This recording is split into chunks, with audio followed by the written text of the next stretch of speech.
Hey everyone, Jason Laird here. Today we're going to be looking at Mark chapter 14, verses 1 through 11. And what we're going to see is this story of extreme devotion and extreme worship to Jesus. And here's what we need to know as we dive into this story.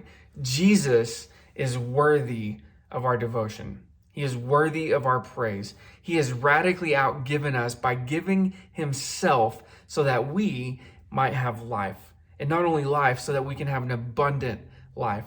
And so the truth is, as we look at this passage of scripture, is we cannot outgive God ever, right? We cannot do it. But in this story, we see this woman who gave extravagantly to Jesus. She set the example of what love and devotion look like as we learn to follow Jesus.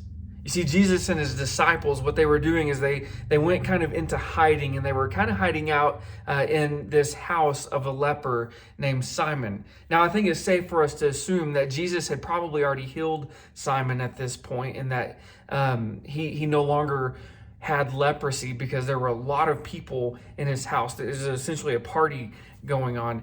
But one of the people in this house was this woman. Mark doesn't ever tell us the name of this woman, but we know from the Gospel of John that this woman was Mary. It was Lazarus' sister.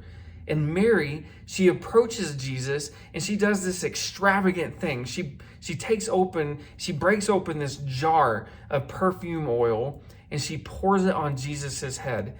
And what we're going to see is that this jar was a very, very expensive jar. It was very costly. In fact, Mark tells us that he makes a point to make sure we know that this was a very expensive jar of perfume. But she goes up to Jesus, and I think she does this out of a couple different things. One, man, she was extremely thankful to Jesus. Right? She has known Jesus for several years now. She's followed him. She's been a part of his life. They were friends. But she also witnessed Jesus bring her brother back to life. Right? She watched Jesus raise Lazarus from the dead and call him out of the tomb as they unwrapped the garments that they would wrap the dead people in off of his body, and he was breathing life into his lungs. She witnessed this not that long ago. She also witnessed Jesus make the unclean clean in her friend Simon. She also witnessed Jesus bring those who were on the outside in. She saw Jesus bring the dead back to life. She was extremely grateful for the life and the ministry of what Jesus was doing, and she wanted to give him her love and devotion in return. Okay, I also think a second reason that she did this, that she poured out this very costly bottle of perfume oil on Jesus' head, is because she trusted Jesus with her life. Like I said, she went into Jesus and she cracked open this very expensive jar of nard perfume oil and she poured it lavishly on his head. Right? Mary took the most valuable thing that she probably owned and she gave it all to Jesus. Seemingly wasted it on Jesus, right? By pouring it out on his head. Here's the deal. This was a display of trust in who Jesus was. Mary didn't care if she was wasting all that money. She didn't care if she was throwing her life down the drain, right? Of giving up her future. She simply wanted to worship and adore and give Jesus the praise that he was due because she trusted him with her life.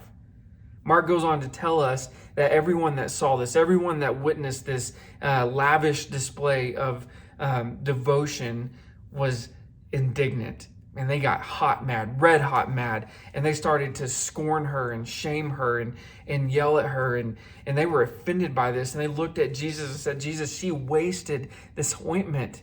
She could have sold it and she could have given the money to the poor. She could have done something good with it, right? And so they scolded and shamed her for it. But check out what Jesus said. I love what he said here. He said, leave her alone. Leave her alone. Why do you trouble her like this? She's done a beautiful thing to me. And he goes on to say this. He goes, you will always have the poor, and whenever you want, you can do good for them, but you will not always have me. Now, Jesus was not telling us that we shouldn't take care of the poor. I think that is part of the second greatest command, love your neighbor as yourself. We see that in the story of the Good Samaritan, right? Taking care of those who are vulnerable, taking care of those who are hurt and broken and downtrodden. We should take care of the poor. But Jesus said, listen, she is doing a beautiful thing. You will always have the poor. They will always be with you. But I'm leaving. She gets it. She understands. Right? Jesus was everything to Mary. She knew that Jesus' time was short. She'd probably heard him proclaim this, and she understood what he was talking about. And so she brought this jar. She took this opportunity to express her love and her devotion to Jesus by serving him. In fact, Jesus said, he told his disciples, he goes, she's preparing my body for burial. She's preparing my body for death. She is doing something good and beautiful. Here's the deal. Mary's life, right, is this picture of an example of what love and what devotion to Jesus looks like. She recognized and she understood that Jesus is worthy of our devotion. And so she gave him her all. So as you reflect on this passage, I want you to ask yourself, who or what are you giving your devotion to? Is it your job, your family, your spouse, your boyfriend, your girlfriend, your friends, your addictions, whatever it may be? What or who are you giving your devotion to? And I want you to realize, and I pray that you recognize that Jesus Christ is worthy of your devotion.